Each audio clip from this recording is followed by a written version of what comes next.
sommes arrivés au terme d'une série de mises en œuvre de micro-projets au niveau local, dont les objectifs étaient entre autres d'influencer la gouvernance forestière. Ces micro-projets ont été mis en œuvre par des organisations partenaires qui ont été sélectionnées à travers un processus assez bien construit et qui était piloté par un comité indépendant. Il a été fait dans le cadre d'un projet qui est mis en œuvre au Cameroun par le Centre pour l'environnement et le développement et qui est coordonné par l'organisation britannique Global Witness. Le projet en lui-même est intitulé « Améliorer la transparence dans le secteur forestier ».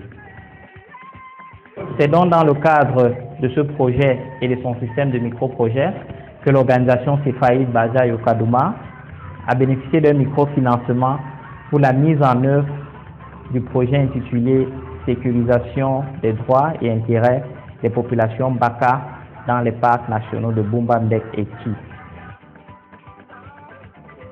Il s'agissait principalement de structurer une organisation des peuples autochtones qui devaient défendre eux-mêmes et par eux-mêmes leurs droits dans tout le processus de négociation pour la rédaction du plan d'aménagement de ces parcs-là.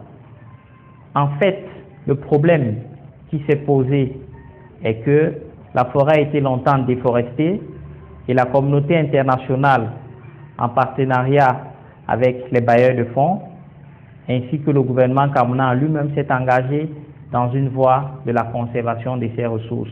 Et l'un des axes de la conservation, c'est la création des parcs nationaux. Et lors de la création des parcs nationaux, le processus en lui-même tel qu'il est conduit exacerbe un peu plus la marginalisation des populations locales riveraines, qu'elles soient bantous ou qu'elles soient Baka, Bageli ou Bakola, les populations pygmées en général. Alors, il est important que les objectifs de conservation de l'État ne viennent pas saper les droits coutumiers des peuples autochtones ou bien des populations riveraines à l'espace qui est en voie de protection. C'est dans ce cadre que le projet du CFAI s'est inscrit pour pouvoir travailler à faire un plaidoyer efficace au niveau de tout le processus d'élaboration des plans d'aménagement de ces deux parcs nationaux.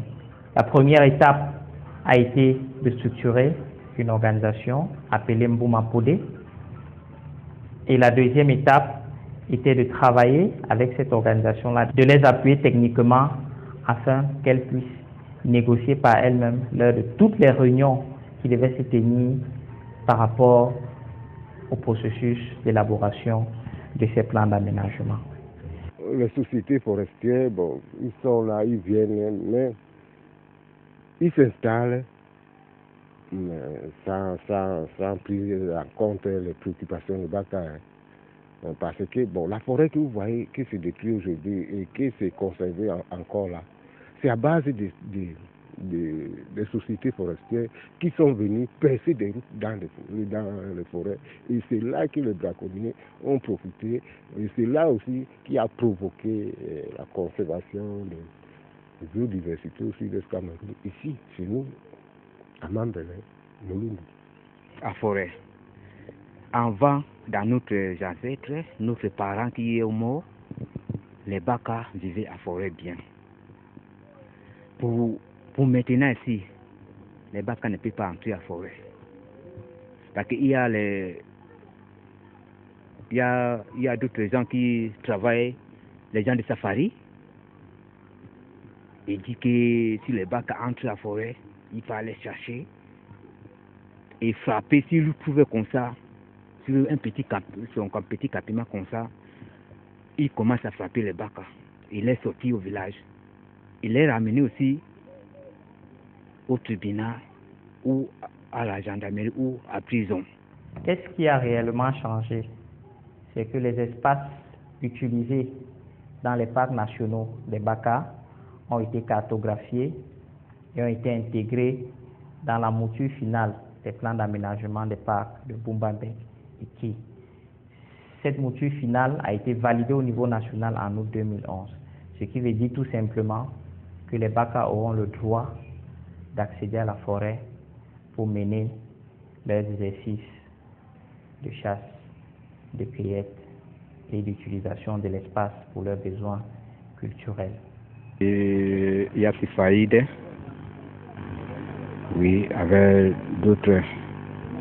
Et il vient nous, quand même, pour nous donner du courage, pour nous donner la force, pour nous donner l'idée qu'on doit quand même travailler avec eux.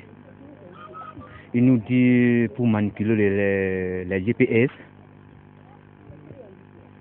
pour prendre le point qui est à forêt là. Parce que c'est à base de la CEPAID qui nous aide pour qu'on s'attend. Parce que pour qu'on s'attend, les gens du Ndongo, à Siengato, Mulundula, vers ici, Salapumbe. Pour qu'on s'attend, il faut qu'ils viennent avec les petits véhicules pour nous prendre là, et on nous réunit. Bon, là, on tire les vraies conclusions sur des choses. Oui. Bon, oui.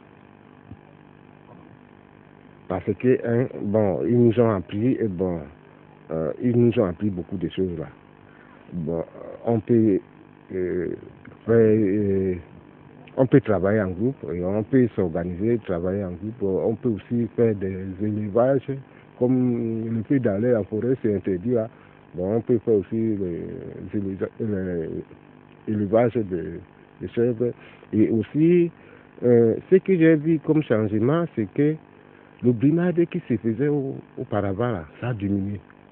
Bon, ce que j'ai vu comme changement, parce que les gens savent en forêt faire la quête, mais pas trop de brimade. Et ce qui brime maintenant les gens en forêt, là, c'est plutôt la safari, Bumba, qui a brimé les gens dernièrement, d'où j'étais parmi.